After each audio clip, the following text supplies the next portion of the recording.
উদ্বেগ প্রকাশ করেছেন জাতিসংঘের মহাসচিব আন্তোনিও গুতেরেস। হামলার দায় স্বীকার করেছে ভারত। এক বিবৃতিতে দেশটির সশস্ত্র বাহিনী জানায়, অপারেশন সিঁদুর নামের অভিযানে পাকিস্তানের বেশ কয়েকটি জায়গায় হামলা চালানো হয়েছে।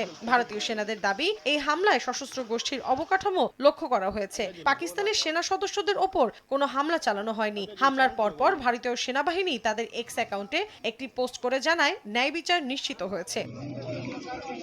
গত 22 এপ্রিল কাশ্মীরের পেহেলগামে পর্যটকদের ওপর বন্দুকধারীদের হামলায় 26 জনের প্রাণহানির পর থেকে পারমাণবিক ক্ষমতাধর দুই দেশের মধ্যে দেখা দেয় উত্তেজনা। আকাশসীমা বন্ধ, ক্ষেপণাস্ত্রের পরীক্ষা, পণ্য পরিবহন নিষিদ্ধ, সিন্ধু নদের চুক্তি বাতিল সহ একে অপরের বিরুদ্ধে পদক্ষেপ নেয় নয়াদিল্লি ও ইসলামাবাদ। এতে ক্রমেই তুঙ্গে ওঠে দুই দেশের উত্তেজনার পারদ। মৌসুমী সাথী, সময় সংবাদ।